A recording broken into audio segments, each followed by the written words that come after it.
Então quero convidar você, nesse tempo que passaremos juntos, a abrir a sua Bíblia na carta de Paulo aos Filipenses, especificamente no capítulo 4, quando ele vai terminando os seus argumentos, o seu discurso junto àquela igreja que lhe era tão especial. E nesse texto, olhando para a palavra de Deus, Filipenses é a carta conhecida como a carta da alegria, conhecida como antídoto contra a tristeza, contra a ansiedade, contra a depressão. São só alguns dos apelidos que essa carta maravilhosa recebe. E no capítulo 4, Paulo dá várias recomendações, e nós estamos pensando durante esse período que passado não deve ser adorado e nem tampouco rejeitado. Como devemos lidar com o nosso passado? E intitulei essa mensagem: apesar de tudo, feliz. Essa é a proposta de Deus para a nossa vida. Se tem uma coisa, e isso nós sabemos bem, que o nosso passado tem poder sobre nós, é nos dar ou tirar a nossa paz. E paz é coisa séria na Bíblia. Paz não é uma questão sem sentido ou de menor importância, é muito importante na Bíblia. Paz não é uma opção, paz é uma obrigação, é uma ordem divina dada diretamente por Jesus a cada um de nós. Se você olhar em João capítulo 16, no verso 33, ele disse: estas coisas vos tenho dito para que tenhais paz em mim. No mundo passais por aflições, mas tende bom ânimo, eu venci o mundo. Aqui paz é uma ordem dada por Deus. Paulo é o autor dessa carta aos Filipenses. E antes que você pense que paz é uma coisa simples, que eu estalo os dedos e eu começo a tê-la com as pessoas, não se iluda, não é bem assim. Paulo tinha de tudo para odiar, detestar e rechaçar a igreja de Filipenses. Tinha de tudo. Ali naquela igreja, ele foi humilhado. Ele apanhou feito criança em praça pública em companhia de Silas, o seu fiel amigo. Ali ele foi envergonhado, tendo as suas roupas arrancadas e rasgadas em praça pública. Ali ele foi preso, amarrado pelas mãos e pelos pés em um tronco e jogado em uma cela gelada numa prisão escavada na rocha, ali em Filipos. Mas ali, em meio às dores, os ferimentos e as vergonhas, Paulo simplesmente louva e adora ao Senhor. Você tem um relato em Atos capítulo 16 que conta exatamente o que aconteceu. Ele poderia desejar o mal daquele povo, querer a destruição deles, mas Paulo sabia de uma coisa que nós não podemos esquecer, gente: nós precisamos de pessoas para a gente ser feliz. Felicidade depende de gente. Paulo tinha que perdoar aquelas pessoas, era necessário esse processo na vida dele. Por quê? Porque ele conviveria com elas aqui e depois na eternidade. Não dá para fazer isso guardando mágoa, guardando rancor, não perdoando as pessoas. Paulo sabia que viver em paz é uma ordem e não há segunda opção para isso. Ele sabia também e tinha plena convicção, e quando você lê as suas cartas, a gente nota isso, que paz é essencial para viver nesse mundo, pois ela é mandamento do Senhor. E deixe dizer algo para você: só será possível viver em paz quem tem essa paz. Senão não é possível, parece meio óbvio. E somente é possível ter paz, e aqui está o detalhe importante: se o Senhor mesmo nos conceder paz, ou melhor, se Jesus for a nossa paz. Do contrário, não é possível viver em paz. E para você viver em paz, primeiro você precisa buscar a paz. E se buscar paz, ele não está falando de ausência de guerra, de conflitos armados. Ele está falando de relacionamento interpessoal, relacionamento com pessoas. Em Romanos capítulo 12, versículo 18, diz assim: se possível, o quanto depender de você, tenha paz com todos os homens. É uma ordem, nós precisamos disso. E o porquê ele faz isso? Romanos 15, 33. Quando buscamos a paz, Deus mesmo nos concede. E o Deus de paz seja com todos vocês. Amém. E a Bíblia também nos diz em que momentos temos que buscar essa paz e receber essa paz em nosso interior. Segundo Tessalonicenses, segunda carta de Paulo a eles, capítulo 3, versículo 16. Ora, o Senhor da paz, Ele mesmo vos dê continuamente a paz, e olha o detalhe, em todas as circunstâncias, o Senhor esteja com todos vós.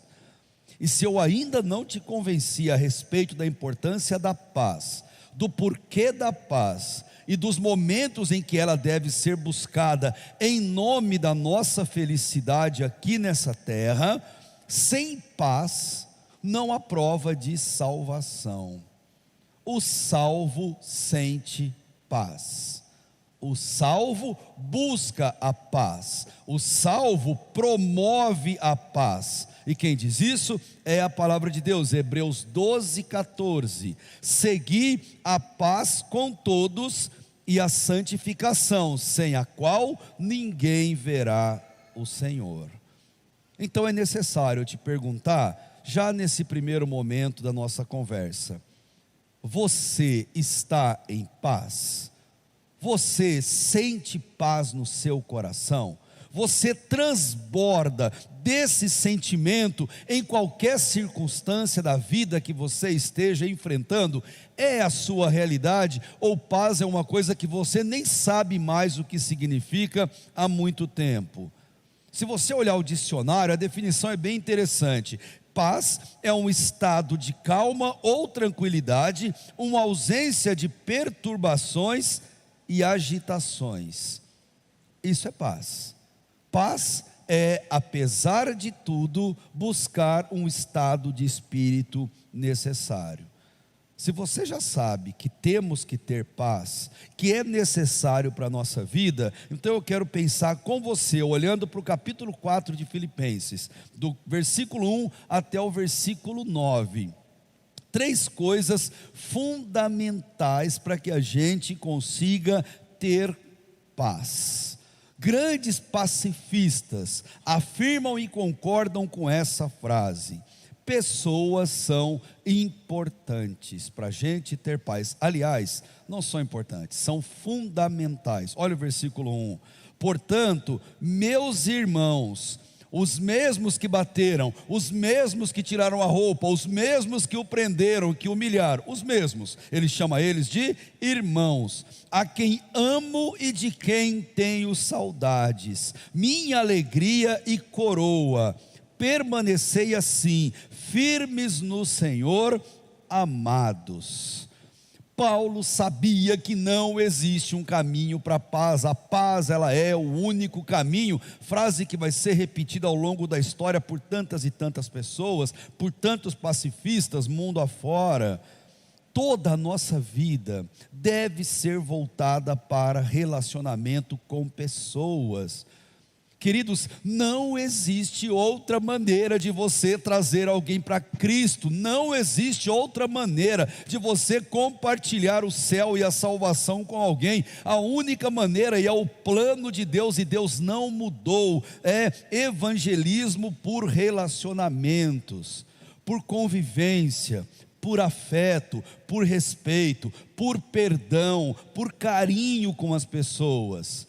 O maior evangelista que temos conhecimento, depois de Paulo, claro, o Moody, ele disse uma coisa que todos nós conhecemos: de cada 100 pessoas que você encontrar durante a sua vida, de cada 100, somente uma lê Bíblia. mas 99 estão lendo você. Gente, nós somos lidos toda hora estão nos observando, lendo nossas atitudes, lendo a forma que a gente olha, lendo a forma que a gente fala, lendo a maneira que a gente se comunica com as pessoas. Nós evangelizamos por relacionamentos, nós somos seres sociáveis, nós precisamos de gente, por isso vamos à igreja, por isso nos casamos, por isso constituímos famílias e arrumamos emprego, porque nós precisamos de gente. E por que precisamos e qual a importância disso na nossa vida? Porque pessoas que são importantes, elas nos dão condições essenciais para vivermos. Pessoas são importantes, e a primeira coisa que as pessoas nos dão são afetos. Pessoas nos concedem afetos. Paulo mesmo vai dizer, e usa a palavra saudoso, a quem tenho saudades. E você só sente saudade daquilo que é bom, só sente saudade daquilo que foi precioso, daquilo que tocou o seu coração. Saudoso é o mesmo que querido, é o mesmo que íntimo, é o mesmo que alguém muito importante, alguém de quem nós sentimos falta. Olha o tipo de comunicação que esse homem tem com aquela comunidade que ele tinha tudo para odiar. Ele usa de palavras afirmativas, palavras afetuosas, palavras carinhosas, porque ouça-me bem, palavras são remédios fundamentais para curar o nosso passado, ou para nos fazer festejar o que de bom aconteceu lá atrás.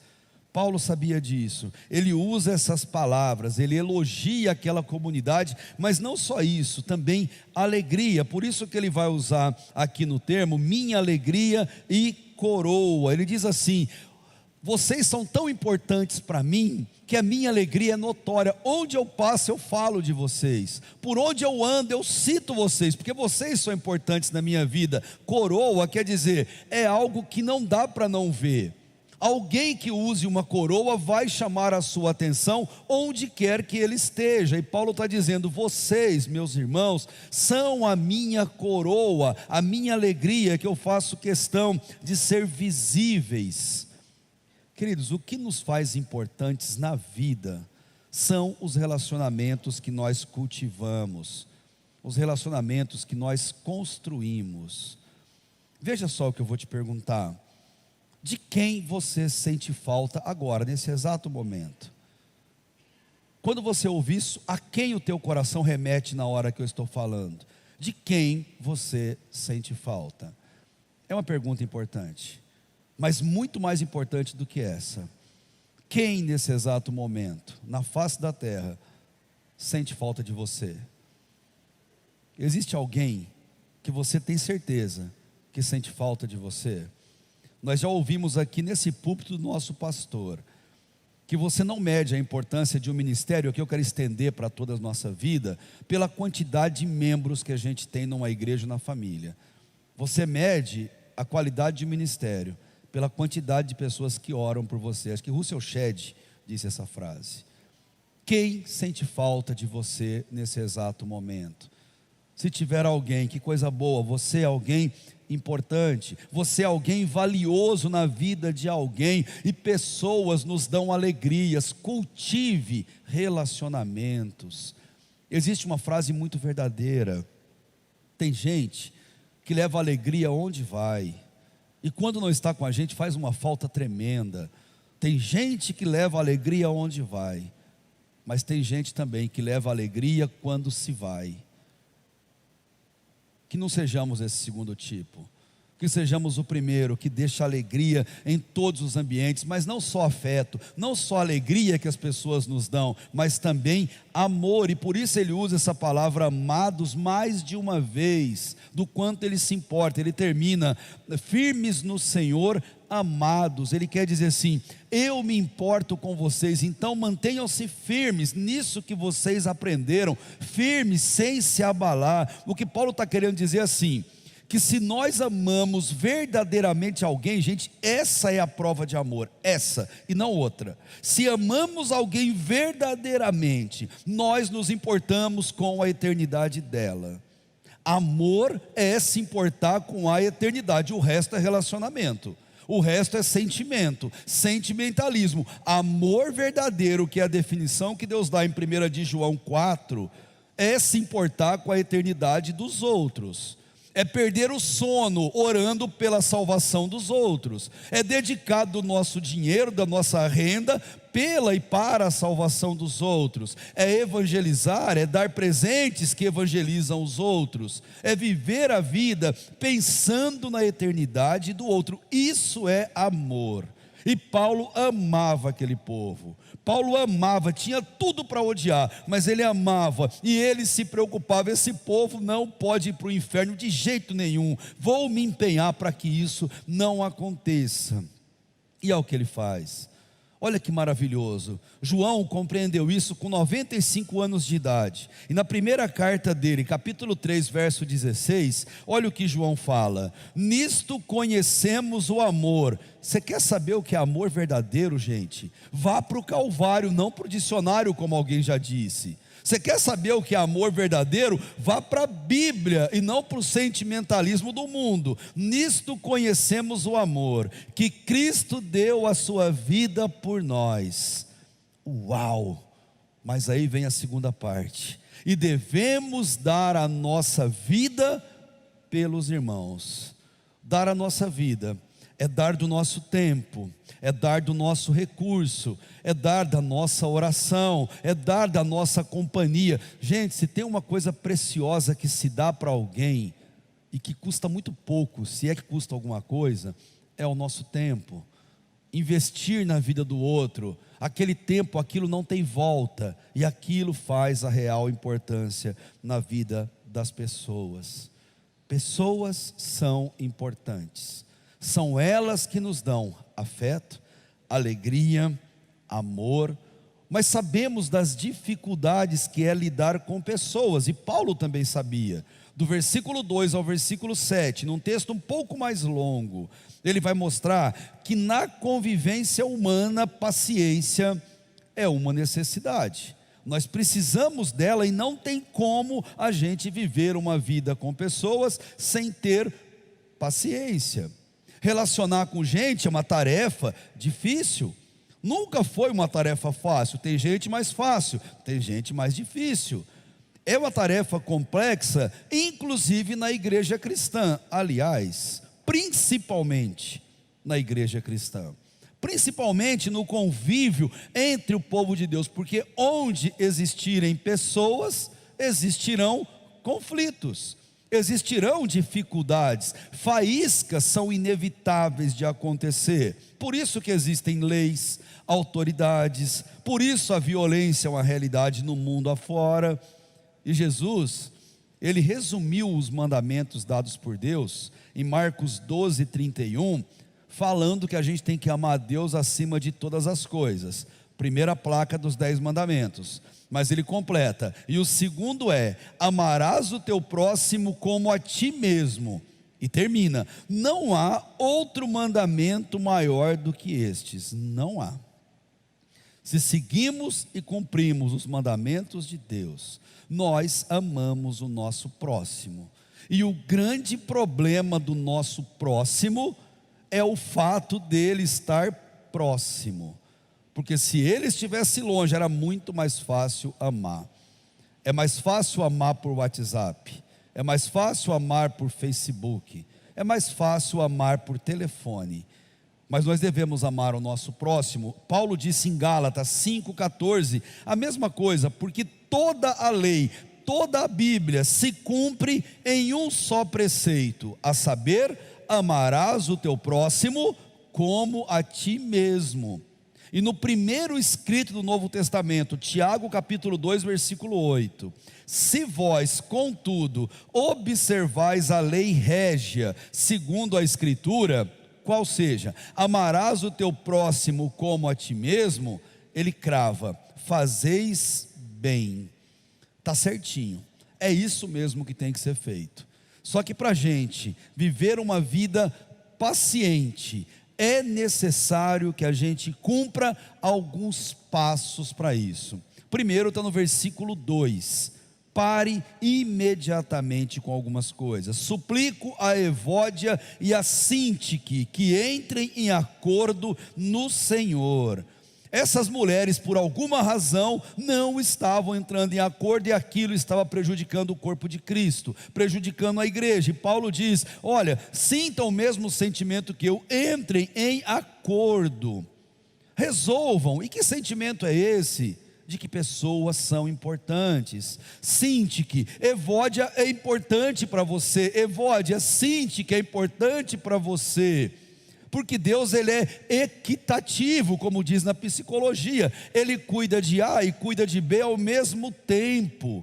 Ele tem propósito na vida de ambos. Então, desavenças, brigas, mexericos, coisas do gênero devem acabar, não podem estar entre o povo de Deus. Por quê? Porque pessoas têm defeitos.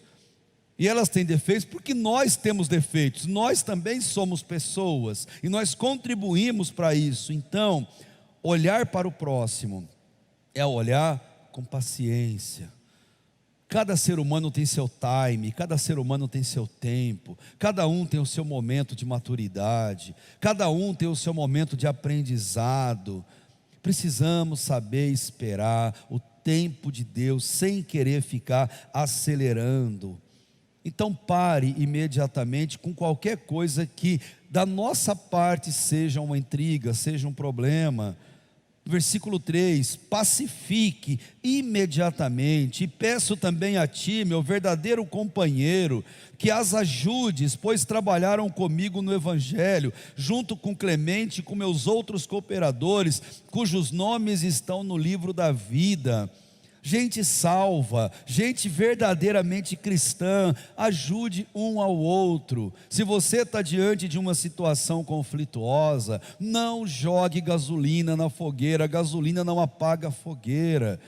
Seja mediador, seja aquela pessoa que não deixa para depois, mas que traz o irmão para uma solução. Porque se tem algum problema, tem gente que está sofrendo, e se um sofre, todo mundo sofre. Gálatas 6, versículo 2, Paulo disse: levai as cargas uns dos outros, e assim, e somente assim, cumprireis a lei de Cristo.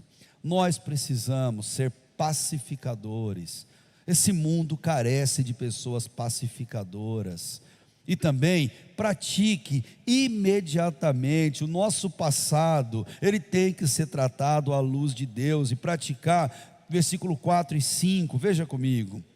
Alegrai-vos, é uma ordem, alegrai-vos sempre no Senhor. E digo outra vez, para você não ter dúvida: alegrai-vos, não arrume desculpa, arrume um jeito. Alegrai-vos, é ordem de Deus. Você tem que sair alegre de uma reunião como essa, você tem que sair alegre de uma comunhão com pessoas, porque é ordem de Deus. Alegre-se, e seja a vossa bondade, alegria tem a ver com bondade, conhecida por todos os homens.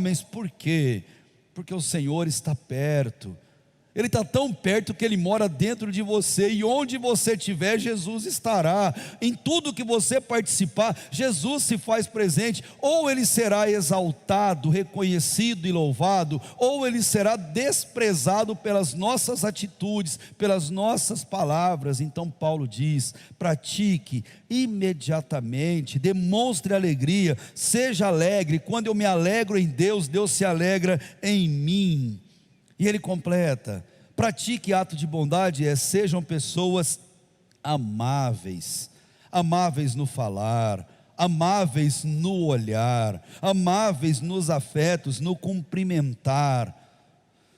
Todo mundo sabe, gente, se é sincero ou não o que está vindo de nós. Se o olhar é sincero, as pessoas sabem. Se o sorriso é sincero, as pessoas sabem. Bobo é quem acha que pode enganar todo mundo ao mesmo tempo. Não pode, de jeito nenhum. Versículo 6, peça imediatamente, não andeis ansiosos por coisa alguma, pelo contrário, sejam os vossos pedidos plenamente conhecidos, ou completamente, diante de Deus por meio da oração, da súplica e da ação de graças. Paulo está dizendo: queridos de Filipos, e aqui da primeira igreja batista americana, e quem nos assiste, Deus conhece todos os nossos pensamentos, conhece a nossa estrutura, foi Ele quem nos fez, Ele é pastor do rebanho, e nós ovelhas do seu pastoreio. Salmo 11 verso 4, veja que fantástico: o Senhor está no seu santo templo, nos céus tem o Senhor o seu trono, verdade, mas olha só, os seus olhos estão atentos, as suas pálpebras sondam os filhos dos homens. Deus não dorme, Deus não cochila, Deus olha pela minha, pela tua vida, pela tua que está em casa, o tempo inteiro. Deus está nos sondando, vendo as nossas intenções, vendo aquilo que habita o nosso coração. Salmo 26, 2, examina-me, Senhor, e prova-me, sonda-me o coração e os pensamentos. Olha a coragem do salmista, pedindo para Deus ver as reais intenções do seu coração. E no mais belo dos salmos, o salmo da soberania de Deus, Salmo 139, versículo 23, sonda-me, ó Deus, e conhece o meu coração, prova-me e conhece os meus pensamentos. Deveríamos escrever isso na cabeceira da nossa cama, bordar na fronha do nosso travesseiro, colocar no espelho do nosso banheiro, e não passar um só dia da nossa vida sem fazer essa oração diante de Deus. Autoconhecimento, autoanálise, como isso é importante, a gente se esquece de fazer. Sonda-me, ó Deus, conhece o meu coração, prova-me e conhece os meus pensamentos, pois eu quero te agradar nesse dia. A você que me ouve, eu digo que a palavra de Deus diz a você: pode pedir que Deus te ouve, pode pedir que Deus te vê. O detalhe: peça corretamente. Paulo aos Romanos, no capítulo 8, 26, e Tiago na sua carta, eles dizem que a oração eficaz é a oração que se pede em benefício do outro, é a oração verdadeira que não é para gastar nos nossos prazeres. E aqui, de acordo com Paulo, oração, primeiro, é falar com Deus abertamente. De Deus não se mede palavras, melhor, com Deus não se mede palavras. De Deus não se esconde vírgula, ponto ou reticências. Com Deus se fala tudo de tudo e abertamente. É uma fala franca, e Deus pode lidar com qualquer coisa que saia dos nossos lábios ou coração. Oração também é suplicar, é pedir a Deus insistentemente aquilo que nós precisamos. E terceiro, é ação de graça, como ele vai citar aqui no final do versículo, é gratidão por tudo que Deus fez na nossa vida, pela vontade dele cumprida em nós. E versículo 7, possua imediatamente das bênçãos de Deus. E qual é a maior bênção? A paz. E a paz de Deus, que ultrapassa todo entendimento, guardará o vosso coração e os vossos pensamentos em Cristo Jesus. Gente, paz é algo que não se define. Paz é algo que não se compreende, é algo que não se estuda, se aprofunda. Paz é um dom de Deus, e se é um dom de Deus, ela ultrapassa o nosso entendimento humano limitado. E aquilo que a gente não consegue entender em detalhes, a gente se submete, a gente aceita. Como disse Corrie ten Boom, em uma das suas frases mais lindas: não se preocupe com aquilo que você não entende na Bíblia, mas com aquilo que você entende e não consegue praticar. Esse deve ser o posicionamento de qualquer um de nós, filhos de Deus aqui nessa terra.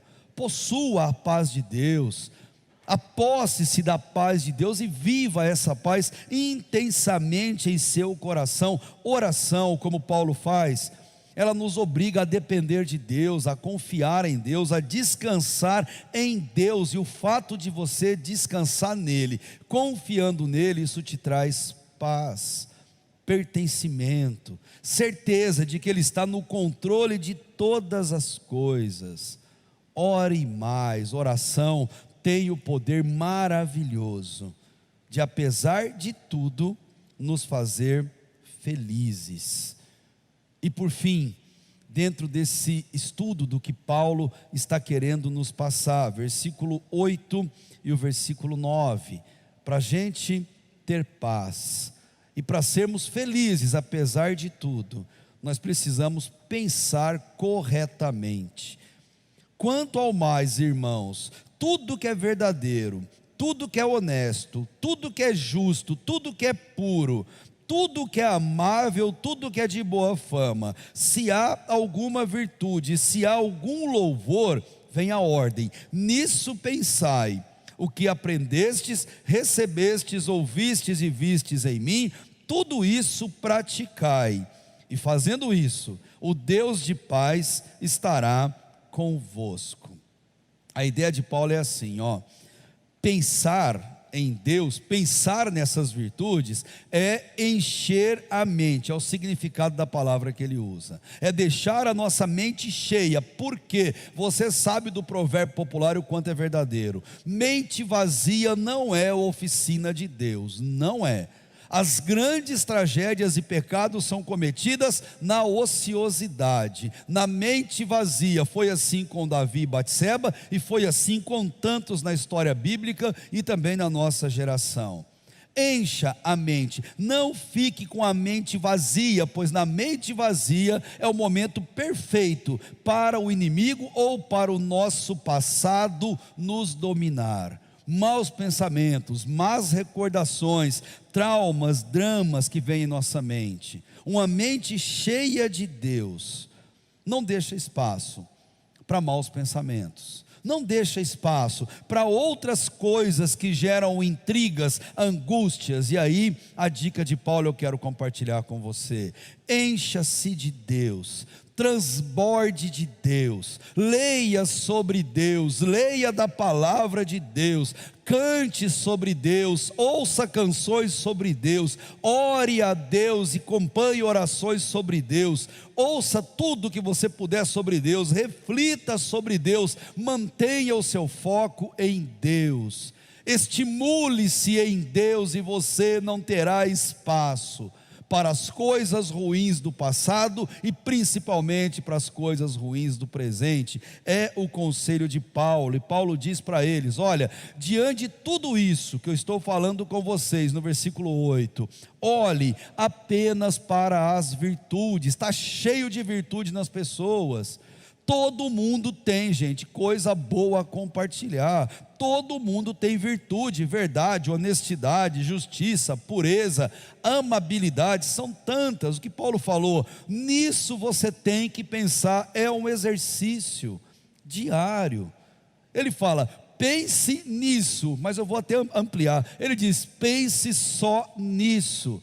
Porque se pensar nas outras coisas, a vida vira um fardo muito grande. Ou pensamos nas virtudes, ou pensaremos no oposto das virtudes, que são os defeitos humanos. A ordem paulina, pense nisso, encha-se disso, inunde-se disso, olhe para as virtudes. E por fim, no versículo 9, faça o que você aprendeu.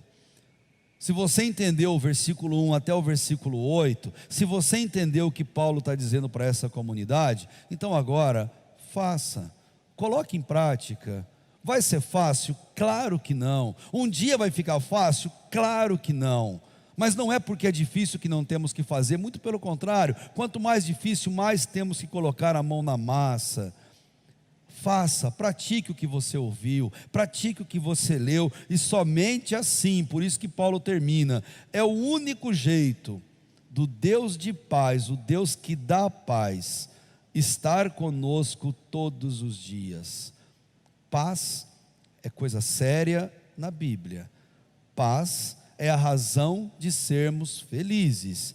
paz é o jeito de deixarmos o nosso passado para trás e, apesar de tudo, sermos felizes. Que Deus possa nos ajudar nesse processo a buscarmos a paz. E o nosso maior exemplo não é Paulo, também não são os filipenses. O nosso maior exemplo é Jesus, que soube, em meio a tudo que vivenciou, tudo que experimentou, ele soube manter um espírito de paz. Ele soube ser ofendido sem ofender, ser maltratado sem maltratar, ser humilhado sem humilhar. Mas ele era Deus, mas é homem também, não podemos nos esquecer da natureza humana. Ele suportou a cruz por amor àqueles que o executavam e por amor a cada um de nós, porque pessoas são importantes, como eram para ele, como devem ser para nós, e por isso ele pediu ao Pai que perdoasse cada uma delas, pois elas não sabiam o que faziam. E eu termino desafiando você, que está em casa, cada um de nós que aqui estamos, lute por viver uma vida de paz com todas as pessoas. Lute para aprender a esperar o momento certo para agir, momento certo para falar. Não crie qualquer tipo de inimizade. Cuide das suas ações, cuide das suas palavras e, acima de tudo, transmita paz. Seja um transmissor de paz onde você passar. Seja amável com todas as pessoas, principalmente com aquele que não merece, com aquele que tem um comportamento contrário àquele que você espera. Seja amável no que depender de você. Tenha paz com todas as pessoas. Só assim nós podemos ter a certeza que, apesar de tudo, estaremos felizes. Amém, queridos? Convido você a fechar seus olhos, a curvar sua cabeça e a orarmos diante de Deus. Deus, obrigado, Pai, pelo dia tão lindo que o Senhor nos concedeu. Obrigado porque o Senhor nos ama de um jeito tão especial, que preparou esse culto com os lindos louvores que ouvimos e cantamos, que preparou esse culto, Deus, com a porção da Tua palavra, para animar o nosso coração, para nos motivar a uma vida de busca pela felicidade. Ajuda-nos a compreender a Tua palavra e a riqueza que vem dela. Ajuda-nos, Deus, a buscar a paz a todo custo, a fazer disso uma bandeira, um alvo, uma meta na nossa vida. Ajuda-nos a viver em paz em meio a todas as circunstâncias que estejamos enfrentando.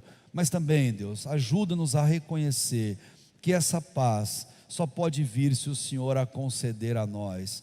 Se clamarmos pelo perdão dos nossos pecados, se reconhecermos Jesus Cristo morrendo naquela cruz por cada um de nós. Toca, Deus, no coração daquele que nos ouve, que ainda não experimenta essa paz que avança por toda a eternidade. E toca, Deus, nesse coração, para que o quanto antes, ó Pai, ele possa também, Deus, experimentar essa paz que excede todo entendimento, pois é dada direta e pessoalmente pelo Senhor.